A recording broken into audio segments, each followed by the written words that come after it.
Hi, my name is Millard Arterberry, speaking on behalf of my clients Faraz Hussein and Rowan Zalatimo and our design team.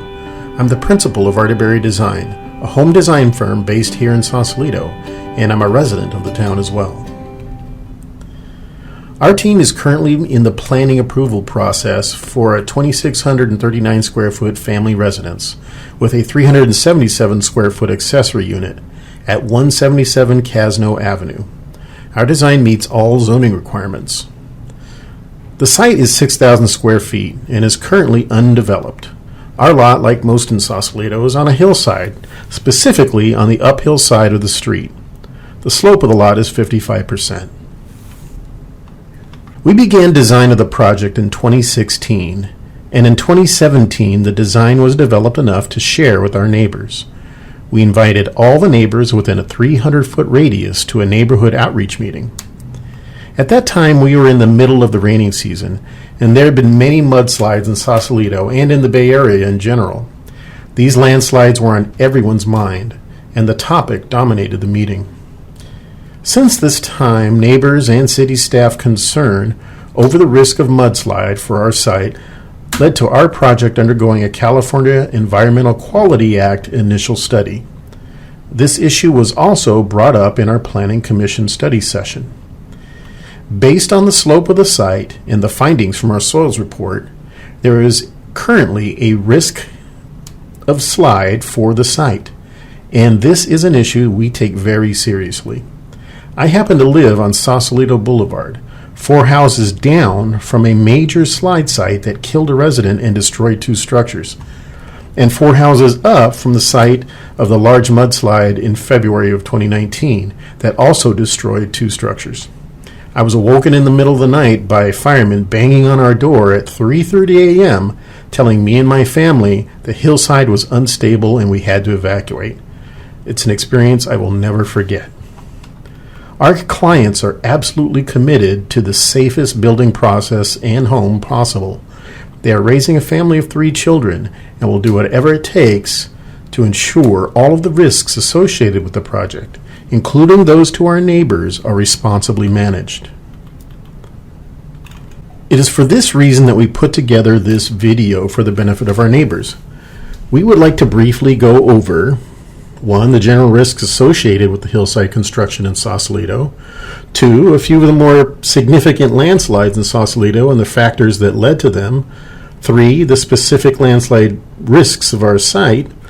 And finally, the measures we will take to manage these risks. Our site, as mentioned before, has a 55% slope.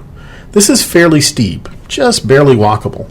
There is an inherent risk associated with developing on a slope relative to flat land. Without proper safeguards, dirt, rocks, and debris can fall down the hill and onto the road.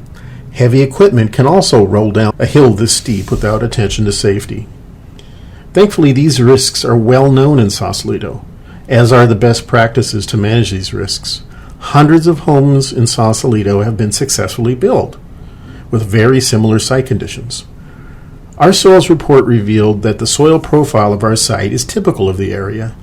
A few feet of topsoil underlain by Franciscan bedrock. The bedrock can have unstable anomalies, but has been used to anchor all of the foundations in the neighborhood without incident. Our neighbors to the north and south have very similar site conditions. Roughly the same size lots, same slope, same general soil profile. They're all on the uphill side of the street, and they both have stable foundations 3 decades in. To understand the factors that lead to a landslide, I'd like to quickly look at 4 landslides that occurred in Sausalito in the recent past. The first are the most destructive landslides in Sausalito in the last 40 years.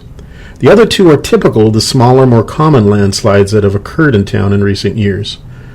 The first slide we'll look at occurred in 1982 and resulted in the death of a woman in her home.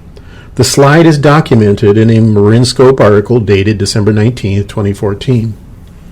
Prior to the slide, it had been raining heavily for 2.5 days. The hillside where the slide began was filled dirt in a swale adjacent to the 101 freeway near the Spencer Avenue Montemar exit sign.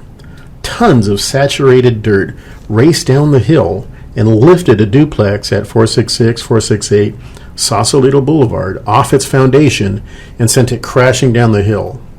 The mud and the structure then slammed into the home at 85 Crescent Avenue, killing 46-year-old Sally Baum as she was getting ready for bed. The key elements to note here are that the slide started in an empty swale hillside consisting of loose soil after days of rain. These factors will show up again and again as we review these landslides. The mud had to travel 300 to 500 feet to get to 85 Crescent. It did not start there. The next landslide we will discuss is the Valentine's Day 2019 slide on Sausalito Boulevard. Being so recent, this slide is very well documented. At around 3 a.m. on February 14, 2019, a mudslide initiated in a small, undeveloped valley belonging to the National Park Service across the street from residences on Sausalito Boulevard. There was over 5 inches of rain in the 24 hours preceding, and those rains saturated and dislodged 3,500 to 4,000 cubic yards of earth. This mud flow crossed Sausalito Boulevard and slammed into the duplex at 406-408 Sausalito Boulevard. The slide continued, carrying the structure with it, crashing into and destroying the residents at 57 Crescent Avenue further down the hill. Other nearby homes suffered damage, and it seemed to be a miracle there were no fatalities given the level of destruction. This landslide has eerie parallels to the 1982 slide that we mentioned earlier. Both appeared to initiate from fill earth associated with roadside construction.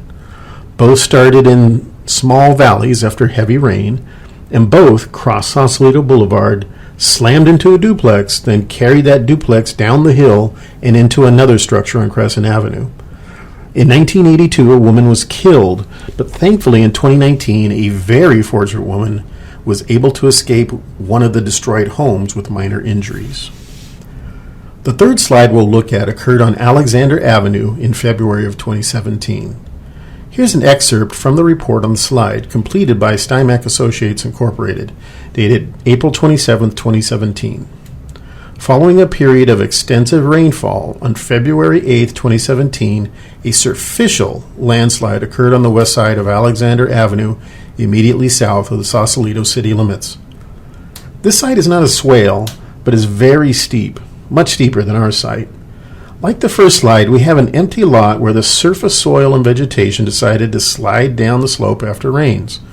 Note on the photograph of the area prior to the slide that the hillside is covered with vegetation. The last landslide we'll note is one I was able to witness in real time as I was eating lunch across the street at Taste of Rome. It was jaw-dropping. It started on a very steep, underprotected backyard slope, a very similar angle to the Alexander slide. There were numerous trees on the hillside, but like the slides before, they were unable to hold the steep slope after heavy rain.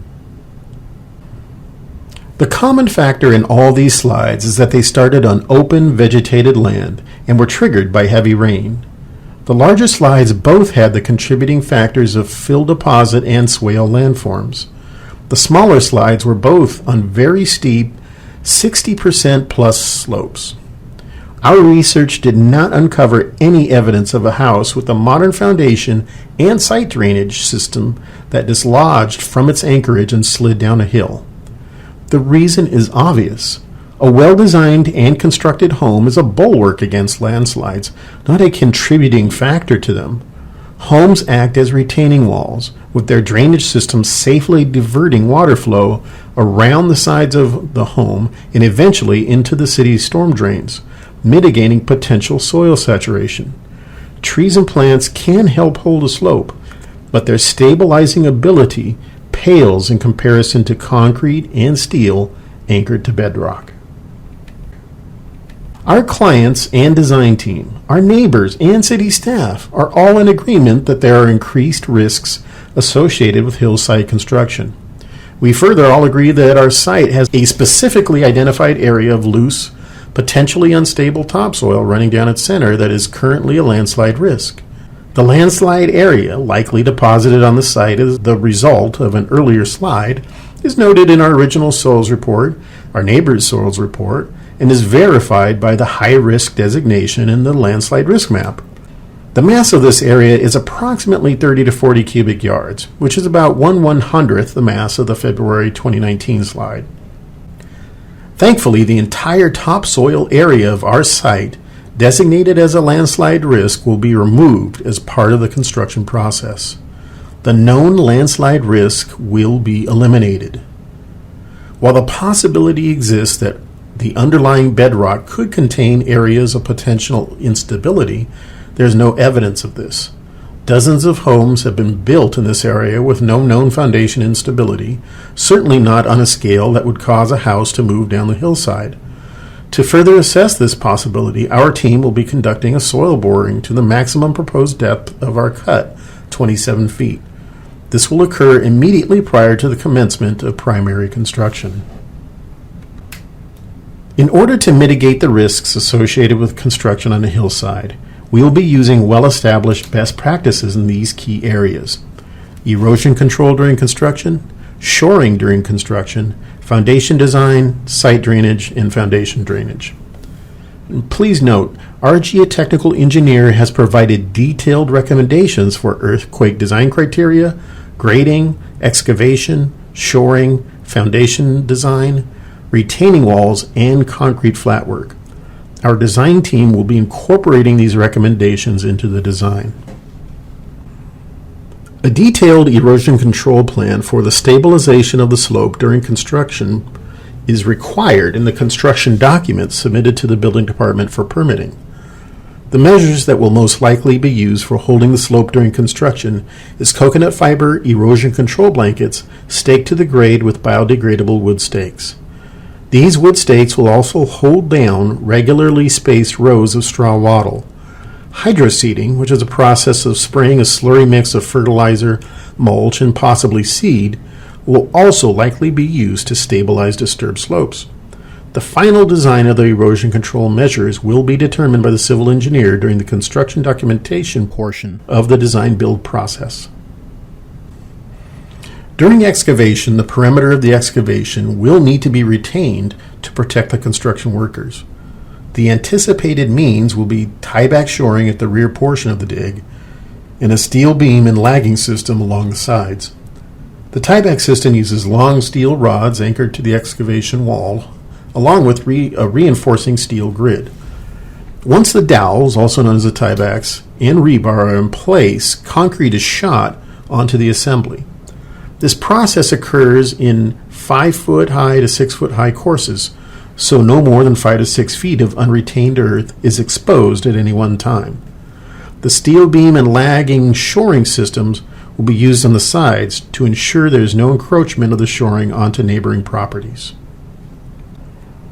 The foundation design will depend on the structural engineer, but will follow the guidelines of our soil engineer's recommendations. It will either be a shallow footing or drilled pier design. Our current site drainage design, which proposes a 9-inch deep by 27-inch wide drainage channel running along the back and sides of the home. The trenches will terminate at bioretention planters. The planters use carefully selected plants and a filtration system to slow and filter the water flow, then route it to the city storm drain. The system is designed to prevent the soil from being saturated during the rainy season and control excess runoff. The foundation drainage, consisting of perforated pipes, will run along the perimeter of the home's foundation walls, potentially between the foundation wall and the shoring, as shown in this detail. This system is designed to prevent the buildup of subsurface water next to the structure. Buildup of this kind could lead to pressure on the foundation wall and potential leakage and failure.